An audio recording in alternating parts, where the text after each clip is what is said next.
Perkenalkan, kami dari Padepokan 135 KKN Tematik UST Yogyakarta. Beberapa bulan belakangan, dunia sedang dikemparkan dengan ditemukannya virus baru dari keluarga coronavirus. Seluruh dunia sedang menghadapi pandemi global COVID-19. Jutaan orang di seluruh dunia sudah terinfeksi dan ratusan ribu orang di Indonesia dinyatakan COVID-19. Per hari ini, tanggal 10 September 2020, jumlah kasus positif di Indonesia telah mencapai 203.000 dengan jumlah kasus sembuh 145.000. Provinsi Jakarta masih menduduki peringkat pertama dengan jumlah kasus terbanyak di Indonesia. Bahkan karena kurva statistik di Indonesia tidak kunjung menurun, beberapa negara di dunia melarang Indonesia atau warga Indonesia untuk masuk ke negaranya. Meningkatnya jumlah kasus di Indonesia tidak terlepas dari ketidakdisiplinan dalam mematuhi protokol dan kurangnya pemahaman tentang penyakit tersebut atau COVID-19 tersebut. Informasi tentang COVID-19 ini masih bisa berkembang. Informasi yang kita dapat hari ini bisa jadi berbeda atau mendapat penambahan di kemudian hari. Paling tidak, sebagai masyarakat yang beresiko terinfeksi dan bisa jadi menularkan ke orang lain. Kita harus tahu informasi dasar tentang COVID-19 ini dan cara pencegahannya. Kita berbicara dengan beberapa masyarakat tentang COVID-19 ini dan ini jawabannya. COVID-19 adalah penyakit yang menyerang saluran pernapasan. COVID-19, tahu saya itu sebuah virus yang menyerang kerongkongan kayaknya. Gejala COVID-19 meliputi demam, batuk pilek, gangguan pernapasan, sakit tenggorokan dan lemah letih lesu kayak gitulah. Pertama itu batuk yang tidak kunjung selesai selama 2 minggu. Kemudian panas yang tinggi 38 derajat, kayaknya seperti itu. COVID-19 menyebar itu sepengetahuan saya itu melalui berinteraksi lah. Berinteraksi dengan si penyandang COVID-19 itu. 1, lewat bersin. 2, itu jangan sampai kita terpegang ataupun demek jari yang terkena virus tersebut.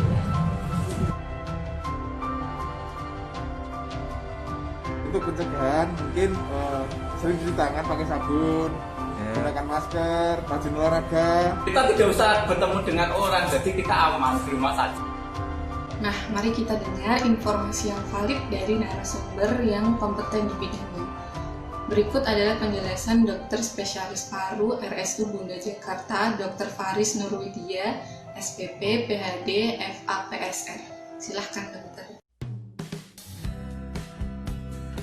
Nama saya Dr. Faris Nurwidya, saya spesialis paru, berpraktek di Rumah Sakit Umum Bunda Menteng.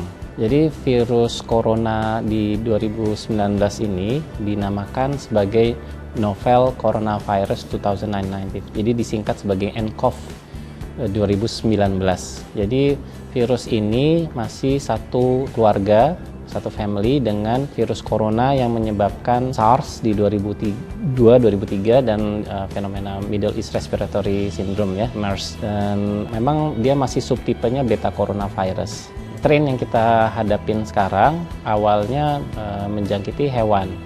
Tetapi kita tahu bahwa virus itu suatu materi genetik yang sangat tidak stabil dan mudah bermutasi.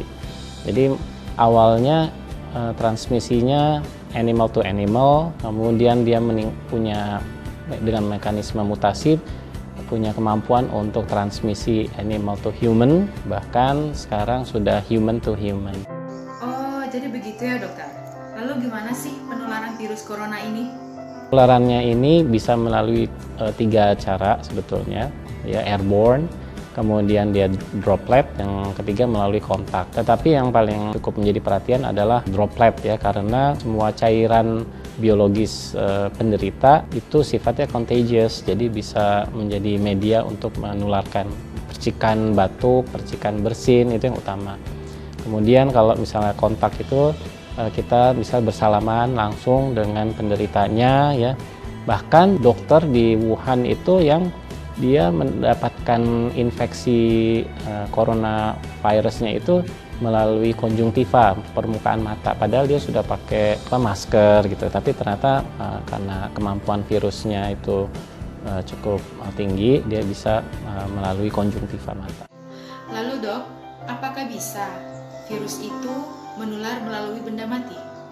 Karena virus itu dia membutuhkan sel yang hidup, biasanya benda mati itu tidak mampu menjadi media buat si virus. Jadi dia biasanya mati kalau di tempat terbuka, apalagi kalau ada sinar matahari. Dokter, apakah vaksinnya sekarang seperti VCV dan influenza itu bisa menangkal virus corona itu sendiri? Mohon penjelasannya ya dokter.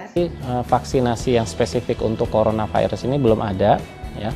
Tetapi dia coronavirus itu lebih resiko menginfeksi subjek yang sedang punya influenza lebih tinggi ketimbang subjek yang saat itu sehat. Jadi proteksi kita terhadap other viruses itu penting. Ya, jadi kita bisa mempertimbangkan imunisasi influenza ya untuk jangan sampai, karena kalau ada penyakit influenza maka daya tahan tubuh kita terbuka sehingga virus coronanya gampang masuk.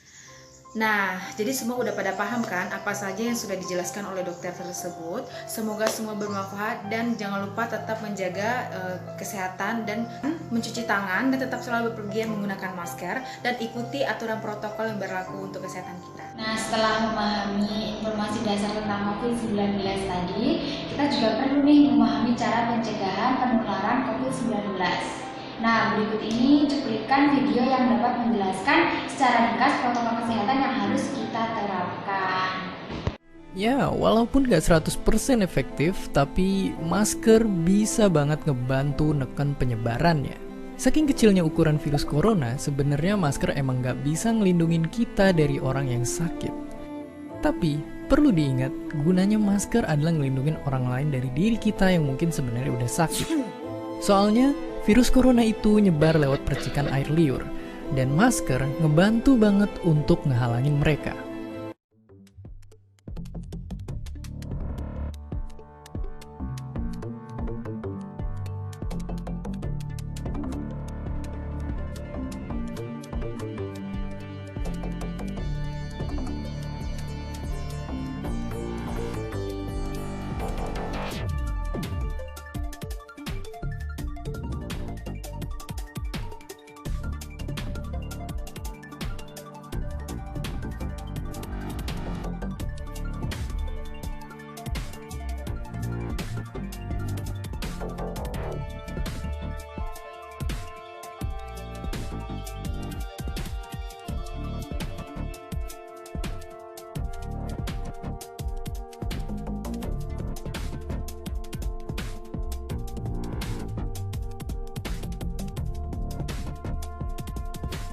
Apakah social distancing? Social distancing adalah tindakan untuk mengurangi kontak dengan orang lain dan menghindari melakukan kegiatan di keramaian. Mana bentuk social distancing yang perlu dilakukan? Beberapa anjuran utama antara lain, menghindari keramaian, misalnya situasi, kegiatan, atau acara besar yang dihadiri orang banyak dan berdesakan. Mengurangi menggunakan transportasi publik, dan belajar atau bekerja di rumah untuk sementara waktu. Bagaimana bila tidak memungkinkan melakukan social distancing? Dalam semua keterbatasan, kita semua tetap dapat melakukan social distancing walaupun terpaksa berkegiatan di luar rumah. Siapapun yang baru datang dari negara terpapar COVID-19 atau bila kita menunjukkan gejala sakit, disarankan untuk tidak keluar rumah selama 14 hari atau self-quarantine atau segera cari bantuan medis. Selain dua kondisi di atas, yang perlu dilakukan adalah mengurangi sebisa mungkin kegiatan di luar rumah dan di keramaian. Bila harus keluar rumah dan menggunakan kendaraan umum, perlu menghindari waktu ramai atau peak hours. Hindari menyentuh permukaan yang mungkin dipegang orang lain juga. Misalnya, pegangan tangga atau gagang pintu. Bila harus berpergian dengan pesawat, kereta, atau bus, Cari tahu mengenai status keamanan tempat yang akan kita datangi. Hindari berdesakan dengan orang lain, gunakan masker bila diperlukan, dan jangan lupa segera mandi dan bersihkan diri setiba di tujuan. Keadaan pandemik ini, semua elemen masyarakat terkena dampaknya.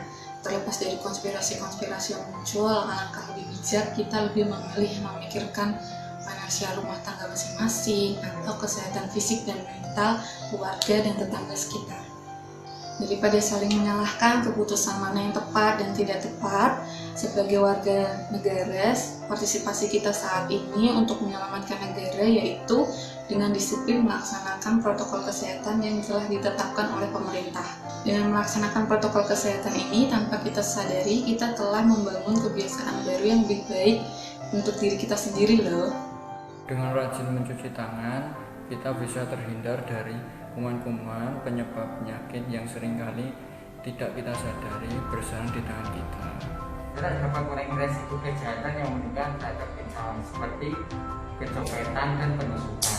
Jadi memakai masker itu bisa memfilter udara yang masuk ke dalam paru-paru kita. Namun tidak sedikit orang yang merasa tidak nyaman ataupun sesak ketika memakai masker. Tapi jangan khawatir, lama-kelamaan juga akan terbiasa kok, oke? Mari bersama-sama memerangi virus ini supaya pandemi ini segera berakhir dan keadaan kembali seperti semula dengan kebiasaan baru yang lebih baik tentunya. Informasi yang kami sampaikan ini akan bermanfaat apabila kalian semua yang menonton menerapkannya di kehidupan sehari-hari. Terima kasih. Salam dan bahagia. Salam dan bahagia. Salam dan bahagia. Salam dan bahagia.